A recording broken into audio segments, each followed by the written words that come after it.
Thanks for the support as a channel member, Cyan Deep Das. Well, folks, final 2 games of the Premier League season. We are 3 points behind Arsenal. We are 1 goal ahead of them on goal difference. And they've got to play Manchester United. This is going to be tight.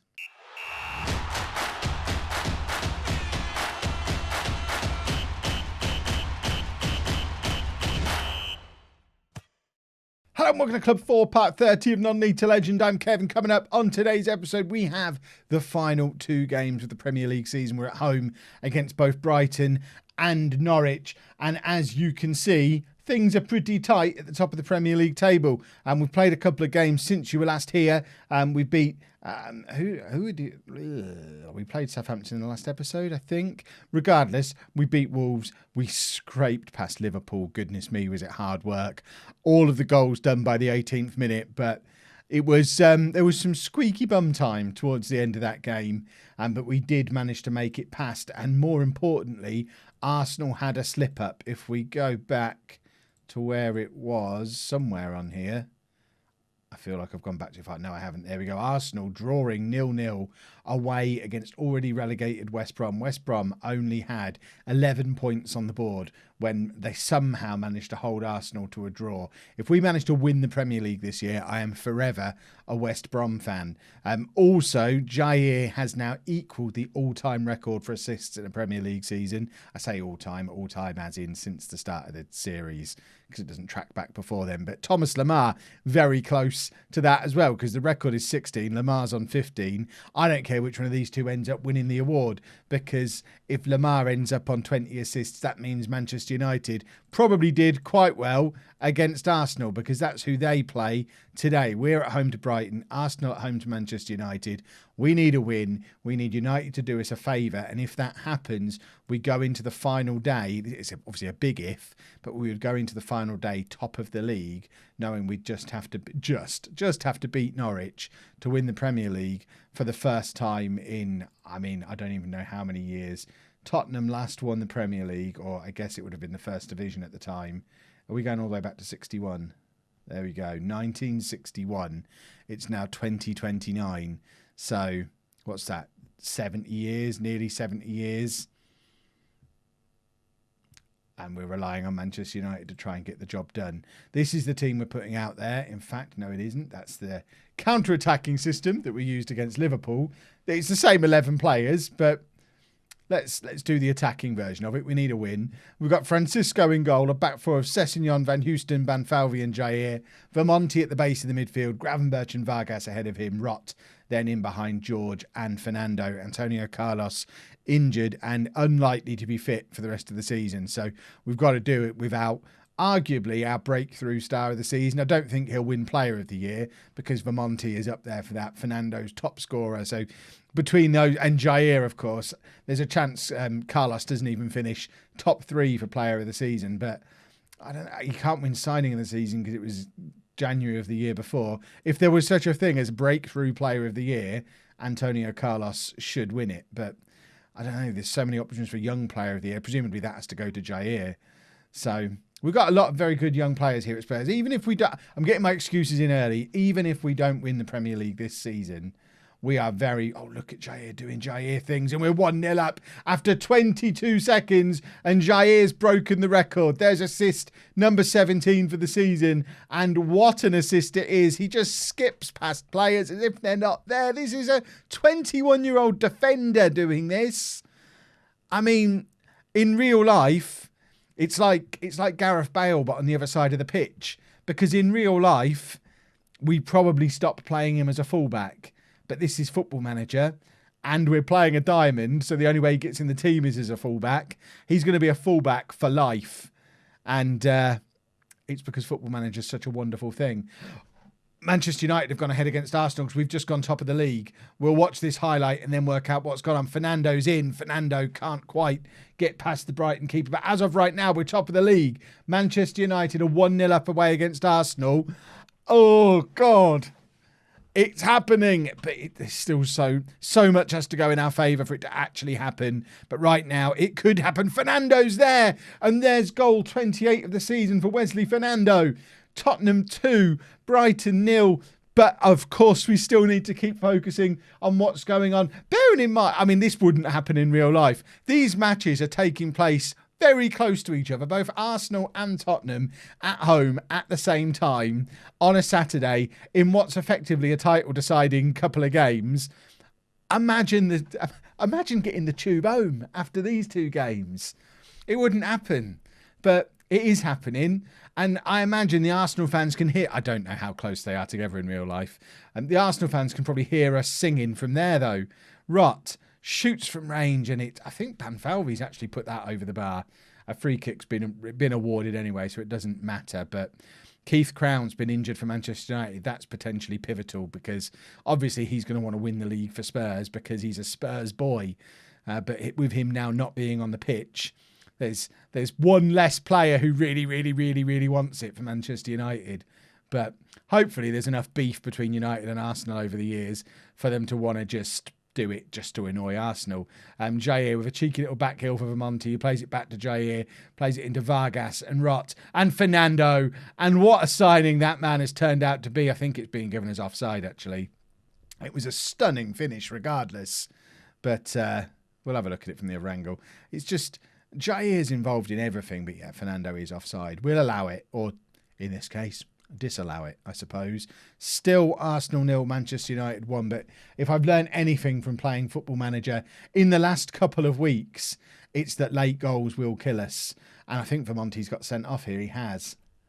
That's problematic because he's been our best player average rating wise all season. He's now off the pitch, and I think we probably do this. I mean, there's an argument that we potentially even just play a flat midfield 3. But then with Jair pushing on, that's a little bit too extravagant. We'll leave it as that for now, but still with an attacking instruction. We're probably going to drop down to a balanced instruction at half-time and just kind of play it by ear from there, I think. It has left us in the lurch a little bit. Don't let performance levels drop. We are just going to drop back to a balanced mentality and keep an eye on what's going on with Arsenal. It's still Arsenal 0, Manchester United 1. But even an equaliser for Arsenal swings things massively back in their favour because on the last day of the season, Arsenal play Brighton, who we've seen today, don't seem to be much of a threat. So you're kind of banking on Arsenal getting those 3 points on the last day. If we're going to do it, it's got to be done today, I think. Right, Vargas. He's got to stay on because he's our defensive midfielder. We could put Victor in there, but it's just asking for trouble, messing with things too much. We are going to bring on Victor, though, for Gravenberch in midfield there. I'm tempted to take off Banfalvi, who's on a yellow card. He's such a good defender. It seems silly to do that. Right, we're going to bring on Dele Alli for George, and we're going to just keep Fernando up on his own and do that, I think. I think Fernando's probably good enough to lead the line on his own. We're going to drop a little bit of praise. We are going to constantly keep an eye on what's going on in the Arsenal-Manchester United game whilst monitoring our own fitness levels, keeping an eye on the league table. It's also stressful. Vargas has got to come off. He's tiring. He's not playing well. Foderingham can play there. He's played there a few times for us before, so we'll just slot Foderingham in there and continue to keep an eye on there. I'm expecting a late Arsenal goal because I've played FM20 and we all know that it punishes you for stuff like this. Jair, doing Jair things, and it's straight at the keeper, but it doesn't matter because he's so very good. Arsenal have scored. Oh, it's heartbreaking. 84 minutes on the clock and Arsenal have scored. It's not all over, because obviously they do still need to beat Brighton on the last day. We've seen them bottle it against West Brom. And there's always the chance that United are going to score a late winner. But I do feel a little bit like the title is slipping away. We can now hear the Arsenal fans singing from their place. Although I hear that doesn't ever happen, so we probably can't. The silence from Arsenal is deafening. Fernando plays it out to Sessegnon. Sessegnon trying to get the crossover, looking for Jair. Jair does end up picking the ball. Some of my pep has gone out of me now because I feel like that was our chance and it's just been taken away from us. Jair with the cross, Fernando's there, and it goes just over. Come on, United. a last-minute Manchester United winner, and I will be a Manchester United fan for life too. I suggest it probably hasn't happened. Hand over to the assistant. Fingers crossed for a late Man United goal that we didn't see come through. Any chance of that? No. Let's just hope Arsenal didn't score a late winner. Right. So we go into the last day. There's a point between us and we're ahead on goal difference. So in the unlikely event that they lose and we draw, we'll win the league that way. But on the final day, they're at home to Brighton, who we've just played and we've seen aren't very good. We need Brighton to at least hold them to a draw while we beat Norwich. I think we should be capable of beating Norwich. I'm not at all confident of Brighton holding Arsenal to a draw, though. I think our chance has gone. So the team for the Norwich game. Antonio Carlos is fit to play, so he is in. He can only play 75 minutes, but he is in. Dele Alli's going to play behind him. Gravenberch and Rott make up the midfield with Vargas dropping back, with Vermonti being suspended. Otherwise, it is the same team that we've just seen beat Brighton. We've just got to go out there, focus on beating Norwich. This is the team talk I've just given the lads. I've got to do the one for the cameras now, but in private, it was very much... Oh, hold on. Let's actually do a proper one here. Yeah, we're playing. Oh, there you go. Look, we've done an almost all green team talk.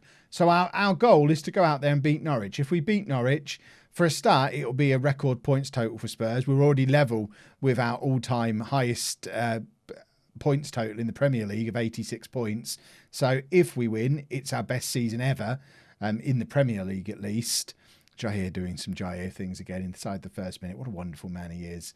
But if we win, we then give ourselves a chance. It's rolling a dice if we manage to win. And then we just hope Arsenal slip up. What a way to win the league for Spurs for the first time in nearly 70 years, having to wait for an Arsenal slip up. But it is us with a corner. It's still less than 2 minutes on the clock. Gravenberch with the corner finds Antonio Carlos, but he can't direct his header goalwards.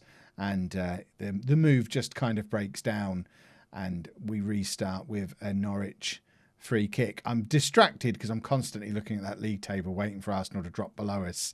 I should have the latest scores on the screen. This is where we need picture-in-picture. I ask for it every year. Please give me picture-in-picture. I want to be able to watch the Arsenal game as much as I want to watch this one, even though I've told the players that the focus should just be on Norwich. Obviously, for the rest of us, we're equally focused on that other game as well, because... ultimately, this one doesn't really matter if Arsenal win 5-0. The whole best season ever stuff is nice, but who cares, really? We just want to win the league at this point. We've had a taste for it. We got that moment of being top of the league during that last match, and we liked it. We want more of it. Rott now charging forward on a bit of a counter-attack for us. Plays it through to Gravenberch. What a pass. It falls to Antonio Carlos, and there is his 24th goal of the season. Still only 3 minutes on the clock. And as it stands, we are back at the top of the league again because Arsenal's still not ahead in their game. It's lovely counter-attacking play from Rott. Lovely direct running. Gravenberch with the shot. Very lucky for it to fall into the path of Carlos, who tucks it away very handily.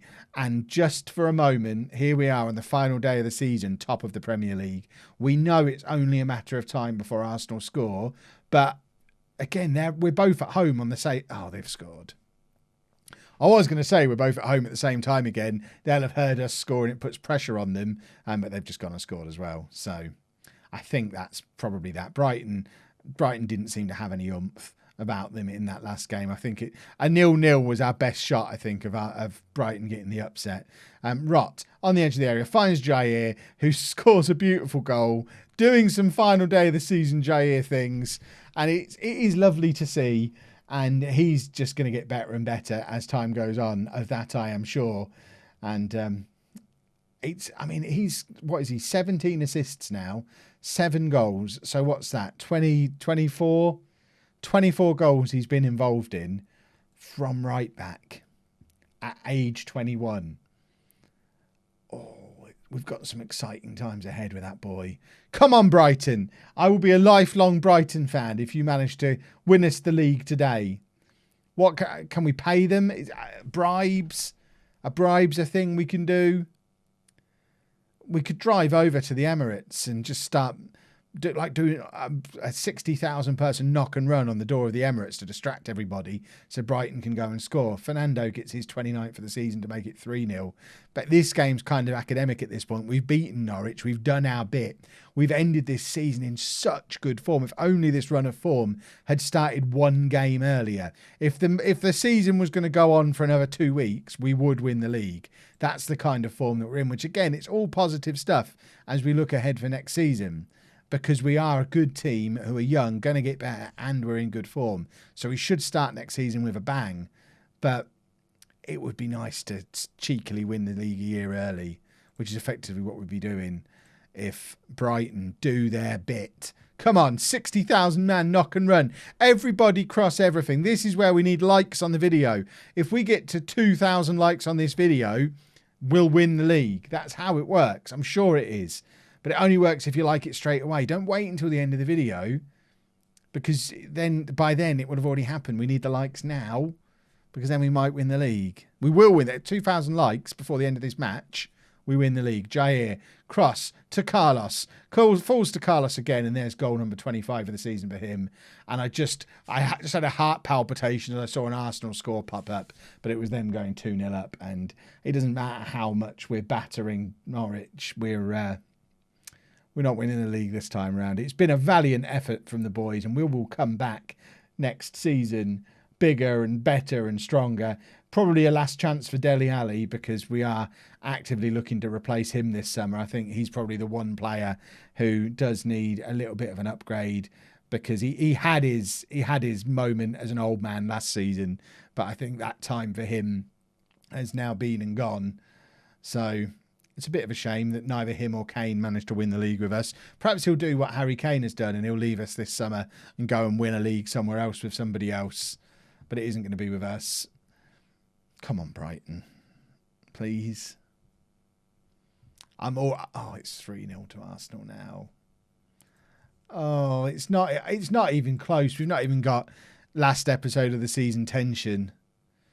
We'll bring Sancho on for Ali. Have we got Dave Azzopardi on the bench? We have. Both of them might be playing their final appearances for us as well, because Azzopardi wants to leave because he's realised Ryan Sessegnon plays for us and he's never going to get in the team ahead of him. Jadon Sancho, I think we're at the point where we'll just accept any offer for Sancho as long as the buying club pays all of his wages. We don't want to be paying any of his wages because he earns so much money. So there's a few outs that I've got planned to cover the new ins. Oh, it's so sad that we've come so close this year. We're moving in the right direction. I think next season is going to be our season, unless something spectacularly goes wrong this summer. We've just had an inbox message that Manchester City are preparing a £184 million offer for Banfalvi. Now, obviously, I have no interest at all in selling him. We should take Carlos off because he's not fit. I've just remembered. So let's take him off, bring George on for the last 15 minutes or so. And now, obviously, I'm not going to sell Banfalvi, but the board might sell him out from under me. He might decide he wants to go, even though, looking at this, Manchester City aren't even going to be in the Champions League next year. So that should go in our favour, because why would he leave us to go and play Thursday night football again when he's come so close to winning the league with us? So hopefully we do manage to keep hold of him. We played 4-0 now to Arsenal. Again, imagine what the tube's going to be like on the way home. The Premier League fixture makers probably need to focus on this stuff a little bit better. If us and Arsenal are going to be the two big clubs for a little while, then they probably need to make sure we're not both playing at home on the last day of the season. George did very well there, considering he is carrying an injury. But it's good that the players are still going for it, are still trying to score goals and play well, even though they know our chance to win the league is gone. But like I say, 89 points is a record high total for us. And there's all manner of records that we're setting. Record points total, most assists for Jair. We've got the Premier League's top scorer in Fernando. We've probably got the Premier League's player of the year. There's a lot of positive to say about Tottenham. And you never know, Arsenal might be about to be hit with a points deduction. Maybe. No. Never mind. I think that's probably fair. I think that's probably very fair. You can have all of the money that you want because you're Jair. You don't get a yearly wage rise, but yes, you can absolutely have any money you want because you're a hero. Well, this is going to be a very interesting summer, and that'll be coming up on Monday. If you've enjoyed that, please make sure you leave a nice big thumbs up on there for me. Subscribe to the channel for daily Football Manager videos, and thank you very much for watching.